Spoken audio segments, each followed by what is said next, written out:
Assalamualaikum warahmatullahi wabarakatuh. Baiklah, pada video kali ini kita akan membahas sebab-sebab mewarisi dan penghalang-penghalang mewarisi. Sebab-sebab mewarisi ada 3, dan penghalang-penghalang mewarisi juga ada 3. Baiklah, kita langsung ke sebab-sebab mewarisi dulu. Sebab-sebab mewarisi itu ada 3. Yang pertama nikah. Nikah. Jadi seseorang menerima harta warisan dari si mayit ialah dengan 3 jalur ini, dengan 3 sebab ini. Yang pertama jalur nikah. Kalau sudah memenuhi 1 dari 3 sebab ini, maka dia sudah berhak menerima harta warisan. Saya ulangi, kalau sudah terpenuhi salah satu dari 3 sebab ini, baik itu nikah atau memerdekakan hamba yang sekarang sudah nggak ada lagi, atau jalur nasab keturunan, maka berhaklah dia menerima harta warisan dari orang yang meninggal.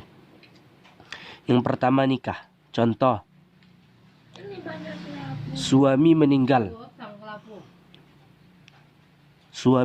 dunia, maka istri berhak menerima harta warisan dari suami. Mengapa istri menerima harta warisan? Karena sebab nikah. Atau sebaliknya, si istri meninggalkan si suami, maka suami pun juga berhak menerima harta warisan dari si istri. Karena sebab apa? Karena sebab nikah. Yang kedua ialah memerdekakan hamba sahaya. Sekarang udah nggak ada lagi. Ya, kita langsung saja ke yang ketiga. Yang ketiga ialah sebab-sebab menerima warisan. Sebab seseorang menerima harta warisan ialah dari jalur nasab atau keturunan. Dari jalur inilah banyak para ahli warisnya. Contoh nih, ayah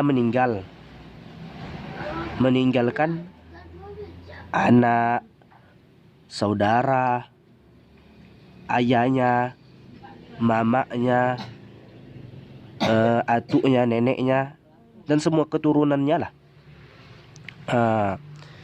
Itu berhak menerima harta warisan dari orang yang meninggal.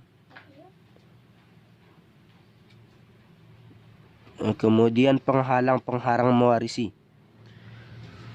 Penghalang-penghalang mewarisi juga ada 3. Yang pertama hamba sahaya. Ini pun juga dulu yang ada, sekarang nggak ada lagi. Hamba sahaya itu ialah budak. Jadi seorang hamba, jikalau contoh nih, hamba sahaya mempunyai ibunya meninggal. Kan yang semestinya kalau ibu meninggal, maka anaknya dapat. Karena anaknya seorang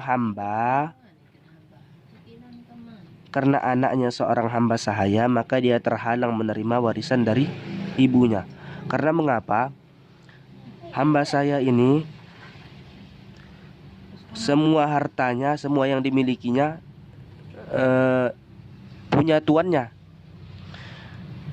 Baik itu hartanya, semua yang dimilikinya punya tuannya. Punya tuan yang memperbudaknya. Yang kedua penghalang mewarisi ialah membunuh. Jadi orang yang membunuh itu tidak menerima harta warisan, mutlak enggak menerima. Contoh, seorang anak membunuh ayah. Kan ayah meninggal. Semestinya Kalau ayah meninggal maka anak dapat. Jadi karena anaknya yang membunuh ayahnya, maka anaknya terhalang untuk mendapatkan warisan. Kenapa? Karena sebab membunuh. Yang ketiga, berbeda agama. Ini secara hukum kewarisan, orang yang berbeda agama itu tidak mewarisi. Contoh nih,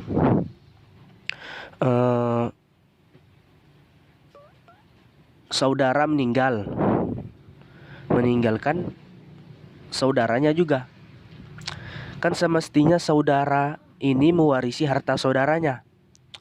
Karena sebab beda agama, satu muslim, satu non-muslim, maka yang berbeda agama ini tidak mewarisi harta saudaranya yang muslim. Ini mungkin ini aja sebab-sebab dan penghalang-penghalang mewarisi. Ini sudah saya ringkas. Ini disebutkan di dalam kitab Matan Rohabiyah. Ada juga syairnya, syair-syair penghalang mewarisi, syair-syair sebab mewarisi. Ada, nanti silakan dibuka di buku Matan Rohabiyah. Mungkin ini saja pembahasan kita pada kali ini. Semoga bermanfaat. Jikalau ada kekurangan, saya mohon maaf. Jikalau ada silap salah kata saya, silakan beritahu di kolom komentar. Billahi taufik wal hidayah. Assalamualaikum warahmatullahi wabarakatuh.